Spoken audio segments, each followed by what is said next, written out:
احمد ومحمود فتحوا شركه هنا بباريس، ونقول لهم الف مليون مبروك. فتحوا شركه في كل ما يخص الباركيه، تركيب وصنفره جميع انواع الباركيه، وكمان كل ما يخص البنتيرة في باريس، وعندهم ماتريال الحمد لله اشتروه ونبارك لهم. وعاوز اسالك يا احمد، اشرح لي شغلك بالتفصيل. والله يا حليم، قبل ما اتكلم عن شغلي هتشوف دلوقتي فيديو قبل وبعد، وان شاء الله انت عارف ان احنا مصريين متطورين في شغلنا، والحمد لله بنتحسن شويه بشويه، بنكبر شويه بشويه، وان شاء الله نكون عند حسن ظن الناس، واللي جاي احسن باذن الله يعني.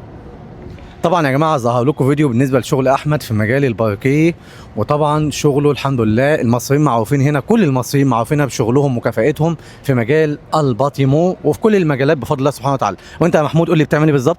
احنا باذن الله احنا فاتحين شركه للبنتيره والباركيه باسعار كويسه جدا ان شاء الله، وفي تسليم باسرع ما يمكن في الميعاد ان شاء الله، والشغل هيعجب الجميع باذن الله كجوده وككفاءه، واحنا كمصريين معروفين بجودتنا وكفاءتنا في الشغل، سواء في الباركيه او في البنتيره او في اي شيء. فان شاء الله شغلنا يعجب الجميع، ومستني دعم الناس كلها كمصريين جزائريين مغاربه، كل الناس على راسي، وان شاء الله نشرفكم.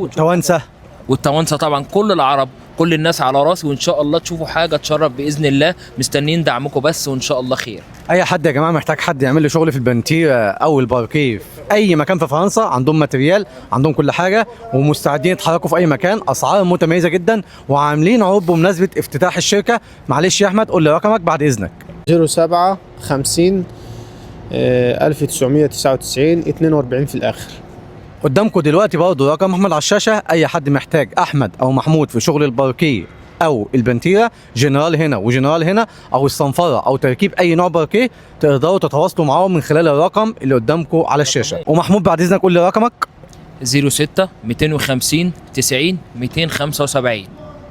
قدامكم طبعا ارقام احمد ومحمود، تقدروا تتواصلوا معاهم لو محتاجينهم في اي شغل في اي مكان في فرنسا. مستعدين يتحركوا لاي حد في اي مكان في فرنسا، وربنا يوفق الجميع للخير. وطبعا دعمكم للشباب المصري، فخر مصر في كل مكان، وربنا يوفق الجميع للخير. تحب تقول حاجه؟